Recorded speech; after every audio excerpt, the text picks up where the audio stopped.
Today we're speaking with Congressman Elijah Cummings, a Democrat representing the 7th District in Maryland. Thank you for joining us, Congressman Cummings. It's good to be with you. Can you tell us about the demographics in Maryland? Basically, we've got I'd say it's about a 30% African American and other population, and then about 70% white. It's a state with about, I'd say about 5 million people. And cancer is a major disease in our state, and it accounts for, like many states, quite a few deaths. And we find that lung cancer and prostate cancer for men are the leading causes of problems with regard to that disease. What challenges do Marylanders face when it comes to cancer health disparities? Well, Maryland has a very good system.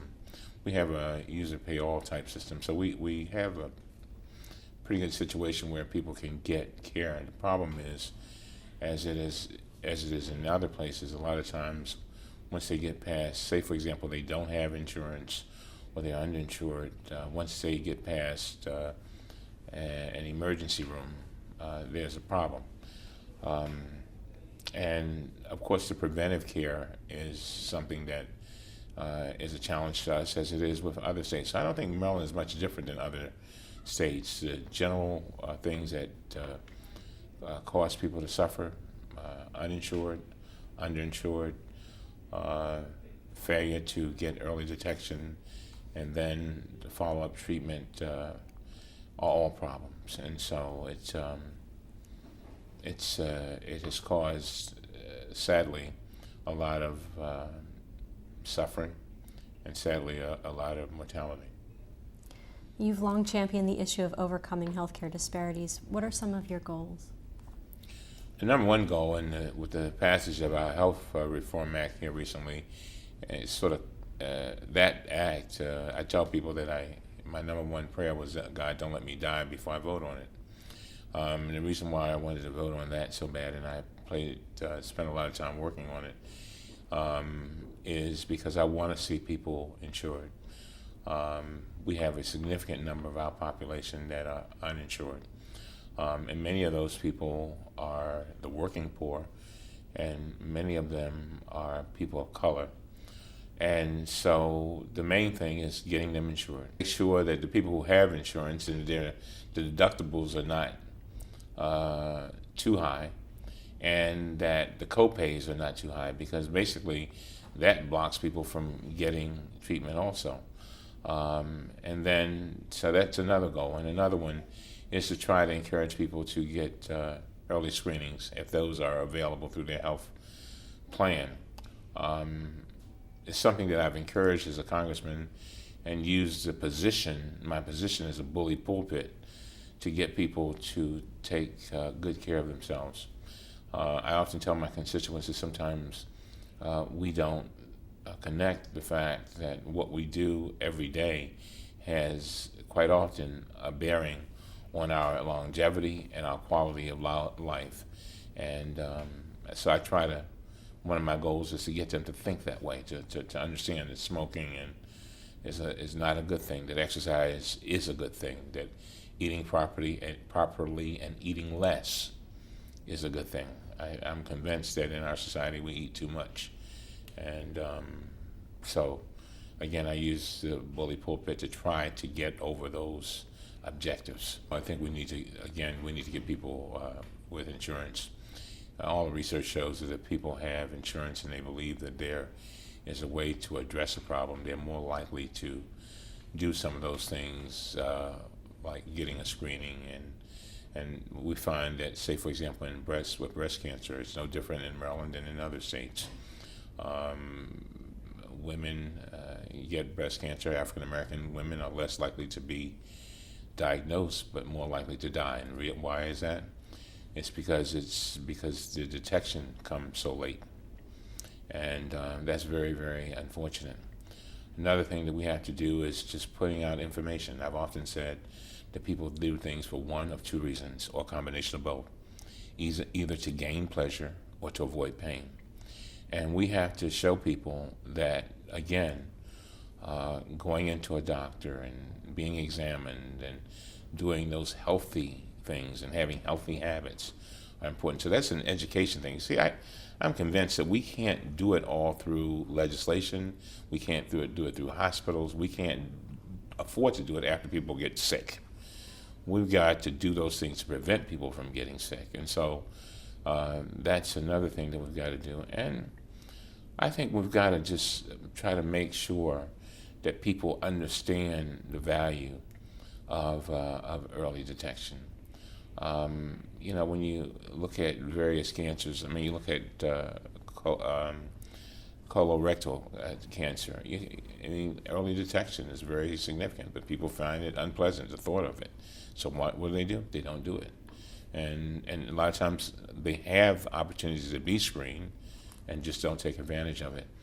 And I had a lady to say to me the other day, if the Lord wanted me if the Lord determines that I'm going to die from lung cancer because I smoke, so be it. And I told her, well, if the Lord meant for you to die from lung cancer, He would not have created the doctors to detect it and medicines to address it and the procedures to deal with it. And so a lot of this is education. And again, I go back to trying to show people that there is a relationship between bad health habits, their longevity, and their quality of life. What can cancer researchers do to help make this issue a legislative priority? Cancer researchers are the witnesses. I am a person who believes very strongly that whenever any legislation comes around for research, I've got to support it. But we need information. We need to know that researchers are doing research that is meaningful. There was a report in one of our major papers not long ago that talked about research that seemed like it wasn't going anywhere, and it was in regard to cancer. And that doesn't help when it comes to the Congress. Basically, they were saying that research is being done, but it's not the research that then ends up curing somebody or helping somebody. And, that was a little bit discouraging for some of us on the Hill.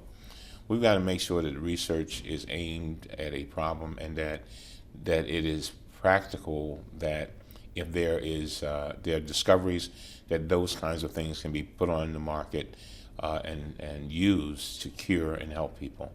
That's the key. We've got to see, we in the Congress need to see that. Another thing they need to do is encourage their patients and the people that they work with to participate in trials. Trials are very, very important, and I think working with community groups and organizations, you'll get a cross-section of people to go into those trials. We realize that there are certain parts of our population that just simply do not trust trials. They think that it's some experiment that might bring harm to them. And I think the research community has got to do more to show people that trials are important and that they are bigger than them. In other words, that they may be able to save generations yet unborn. And so, and finally, I think researchers have to spend some time up here on the Hill and actually sit down and tell us exactly what they're doing.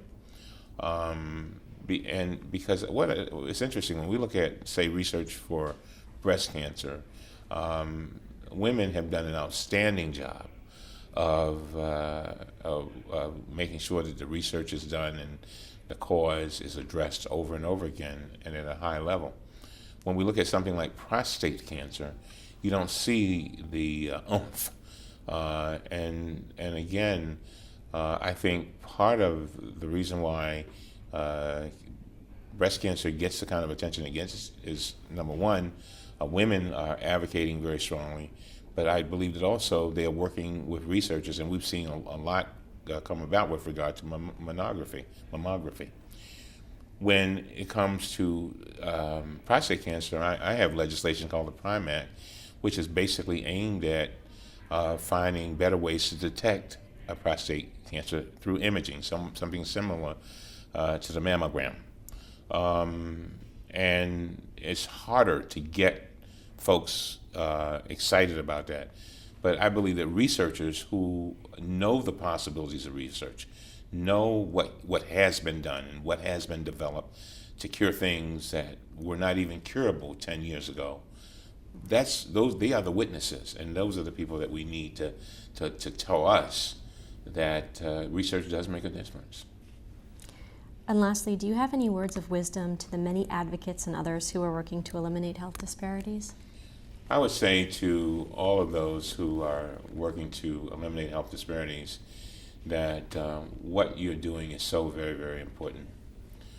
When I look back at my own life and I look at the fact that I never knew who my grandfather was because on my father's side, because he died so early, and he died of heart disease. And I look at my grandmother on my mother's side and my grandfather on my mother's side. Again, they died of what? One of the cancer and one of heart disease, and died early. And then I look at my own father, who died at 73. Of what? Of heart disease. Basically, cancer and heart disease are what affects so many people. And all you gotta do is look at the obituary page and you'll see it's either heart disease or cancer most of the time that brings people to the end of their life. So I would say that I want those folks who are advocating for addressing disparities to understand that it's just not about curing a patient. It's about having a grandfather around to see his grandson and encourage him and maybe walk him to school. It's about having a mother there for her children. It's about having that coach there so that he can affect lives of many, many young people. And that's very, very key because that adds to the quality of life. And so I would say to them that when they get a bit discouraged, understand that it's bigger than them. It's so much bigger.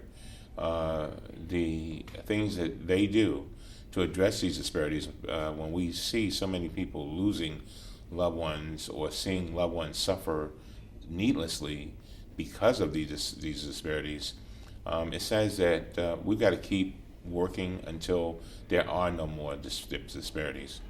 Sadly, I don't know if that day will come during my lifetime, but I'm going to work until I die to make sure that I end the day of disparities. And again, it may be in generations to come, but at least we'll be on the road to achieving that. And I would hope that those who are involved in that process will understand that they are affecting not only the lives of the people around them, but again, of generations yet unborn. Thank you so much. It's my pleasure.